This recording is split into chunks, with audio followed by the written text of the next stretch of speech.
নেতাদের target target করেই তো তারা আক্রমণ করছেন বা তাদেরকে ধ্বংস করছেন। তো সেক্ষেত্রে ধরেন আলী খামেনি সহ আরও যারা সিনিয়র সামরিক অফিসাররা নিহত হয়েছেন এবং এরপরে ট্রাম্পের যেই আলোচনায় বসার যে ইঙ্গিত, সেটা কিভাবে দেখছেন? এটা কি তারা সহজে রাজি হবে? আমি ধন্যবাদ।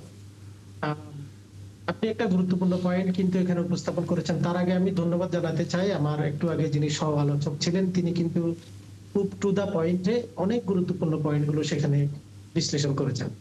আসলে দেখুন যে মার্কিন যুক্তরাষ্ট্রে ডোনাল্ড ট্রাম্পের কথাটা যদি সত্য হয়ে থাকে, তাদের পক্ষ থেকে ওনারা তো জানিয়ে দিয়েছেন যে তারা আলোচনা করবে। কিন্তু ইরানের যে সিস্টেম, সেই সিস্টেমে এত তাড়াতাড়ি মার্কিন যুক্তরাষ্ট্রের সাথে আলোচনা করা, যেখানে ইরান 40 দিন তারা শোক ডিক্লার করেছে, রাষ্ট্রীয় শোক, সাথে সাথে একদিকে শোক, অন্যদিকে তারা যুদ্ধ করছে।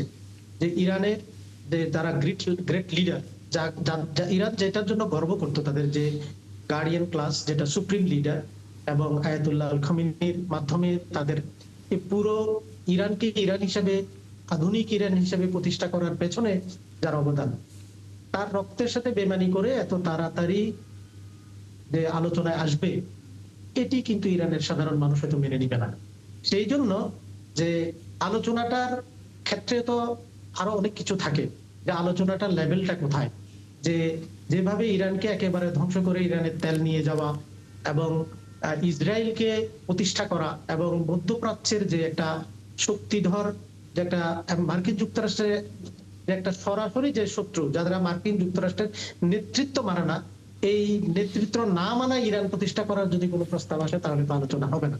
হয়তো আলোচনাটা এরকম হতে পারে যে, যেহেতু মার্কিন যুক্তরাষ্ট্র, আমার সহ আলোচক একটু আগে বললেন যে তাদের যে পরবর্তী অর্থনৈতিক শক্তিশালী করবার জন্য যুদ্ধ লাগিয়ে মধ্যপ্রাচ্যের দেশগুলোর কাছে অস্ত্র বিক্রি করা, নিজেদের তেল মজুদ রাখা, অন্য দেশের অর্থনীতিকে সেখানে কাপ ধরানো, ছিঁড় ধরানো।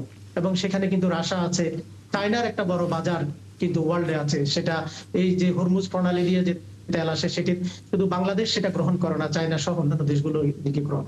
তো সেই জন্য এই পুরো জায়গাটাতে মার্কিন সুপ্রিমেসি তৈরি করবার জন্য যদি এই যুদ্ধ হয়ে থাকে, অল্টারনেটিভলি সেখানে এই বিষয়গুলো আগে কিভাবে আলোচনায় আসতেছে সেগুলোকে মাথায় রেখে কিন্তু পরবর্তী আলোচনা হতে পারে।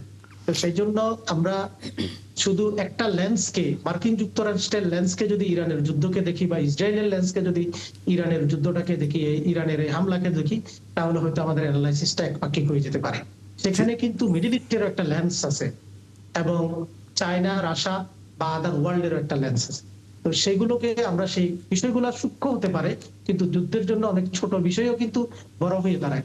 মার্কিন যুক্তরাষ্ট্র হয়তো মনে করছে যে তাদের প্রাথমিক বিজয় হয়েছে, আয়াতুল্লাহ আল খামেনি, আমি মনে করি যে শাহাদাত বরণ করেছেন, তাকে এই পবিত্র রমজান মাসে হত্যা করা হয়েছে এবং অতর্কিত হামলার মাধ্যমে হত্যা করা হয়েছে।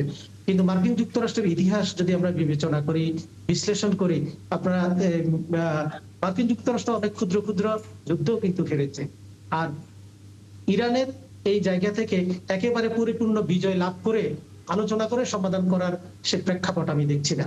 সেখানে মার্কিন যুক্তরাষ্ট্র কিন্তু এই যুদ্ধটা মার্কিন যুক্তরাষ্ট্রের জন্য একটা ট্র্যাপ হতে পারে, এবং এটার লং টার্ম একটা কনসিকুয়েন্সেস এখানে থাকে।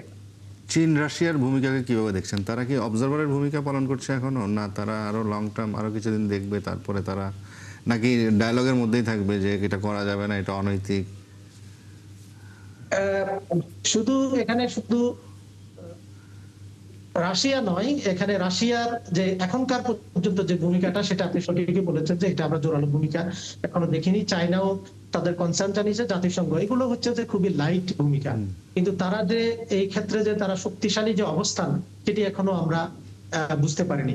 কিন্তু সেই জায়গায় মার্কিন যুক্তরাষ্ট্র নিবে কিনা, যে মার্কিন যুক্তরাষ্ট্র এখন একটা পক্ষকে, যে মিডল ইস্টের সাপোর্ট নিয়ে, অনেকগুলো দেশের সাপোর্ট নিয়ে মিডল ইস্টের, এবং ইসরায়েলকে সাথে নিয়ে তারা এই যুদ্ধে ইরানকে ধ্বংস করছে। কিন্তু সে তার অপোনেন্টে চায়না, রাশিয়া সহ সবাইকে একেবারে অপোনেন্টে নিয়ে যুদ্ধে লাগবে কিনা সে ব্যাপারে একটা সন্দেহ আছে।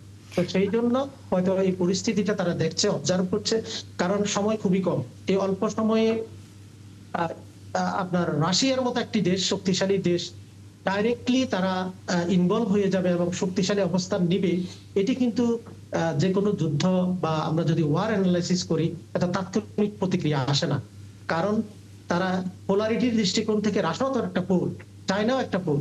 তারা সরাসরি মার্কিন যুক্তরাষ্ট্রের সাথে ইরানের ইস্যুতে এত তাড়াতাড়ি তারা তাদের ইন্টারেস্ট শো করবে কিনা Involvement বা থাকবে না। স্ট্রং এবং ইনভলভমেন্টও তারা আসলে রাখবে না।